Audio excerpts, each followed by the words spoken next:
What's up, guys? It's Jay, More Than Afterkill, and I pulled an all-nighter last night waiting for the Gotham City Impostors DLC to drop. It came out at 6 in the morning. There are two parts of it. There's the Pirate Pack, and then there's also the East End Pack. One of them is free, one of them's not. The other one only costs 400 Microsoft points, which is $5, which is fairly reasonable. And within the free DLC, you got the East End map and this new game mode that I'm playing right now. It's called Bounty Hunter. It's basically like Kill Confirmed, except, you get a damage bonus every time you pick up a coin, and that's pivotal because you can end up doing a lot of damage with it, especially if you string kills together with coins, and you can also string your rampage with it, so you can definitely have a tough as nails with a kill crazy, and it will be amazingly effective, and you can put a lot of damage into your teammates. It seems that the gameplay is a little erratic because people are still, getting used to it. The spawns flip really, really fast, so you gotta watch out for your back because they will spawn right behind you. It's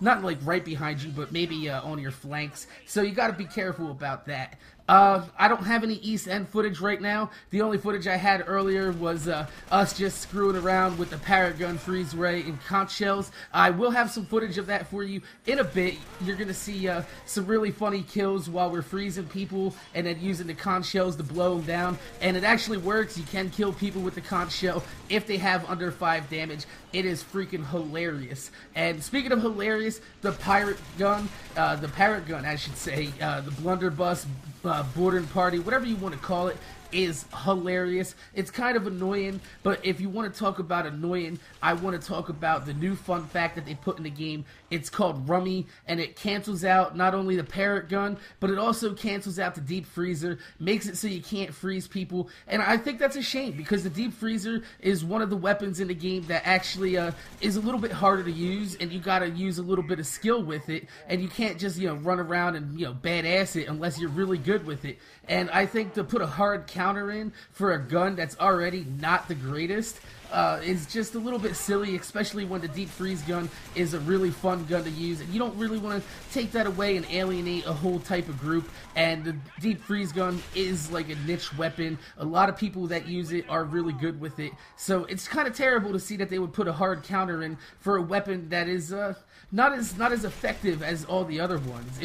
I would rather have a counter to like something like I don't know, like the jackhammer with the muzzle brake. That would be a great thing to have a hard counter for, but we're not going to get that. I just don't understand why they would put in a hard counter for the deep freeze gun. I understand the parrot gun because some people might not actually have the weapon yet, so they don't want to be bothered by it, and the parrot gun won't affect them if they have Rummy on, which is a fair trade-off. I see how they did that, and I like how they did that because they didn't want to alienate a fan base that doesn't have the actual parrot gun, or they don't want to be affected by it. So, I mean, I understand why they did that. I just don't understand why they put the deep freezer in that same category. It's kind of odd, kind of annoying, and kind of sad because I really like the deep freeze gun.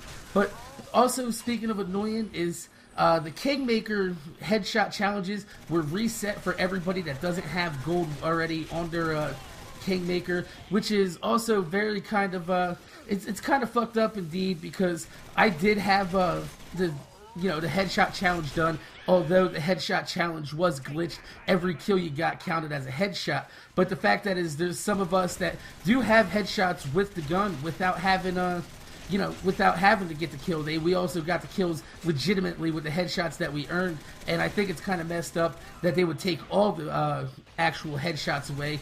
I think if they just fixed the glitch, it would have been a little bit better, but they actually went and reset everybody's headshot challenges, which is, I don't agree with it. I want my headshot challenges back because, like I said, alright, maybe not all 500 were headshots, but I know a good 1/4 of them could have been, and that's 150 headshots. And when you're going for 500 headshots, that's that's kind of a big number. So I'm just kind of a little perturbed by that. Other than that, the DLC seems great. The matchmaking was a little bit iffy when everybody was downloading it. I'm just gonna take that as everybody was updating for the patch, and there was nobody on the servers. So once it got straightened out, we were finding matches pretty decently and having a little bit of fun. The other thing that kind of bothered me was the fact that some people don't have the pirate gun, and it's just we were trying to have some fun, all of us using the pirate guns, and we were running into a group of people that's played regularly. It's kind of messed up when we're trying to have fun like that, but I wish they would have had like maybe a playlist where everybody did have the pirate gun. But that's whatever. The patch is pretty cool, the DLC is pretty cool. As you can see, I came in first place. You can see my dancing cowboy Burley, and my name's Jay, more than Afterkill. Make sure you guys rate, comment, subscribe. I'm gonna have some more DLC footage for you later, and I'm gonna see you guys later.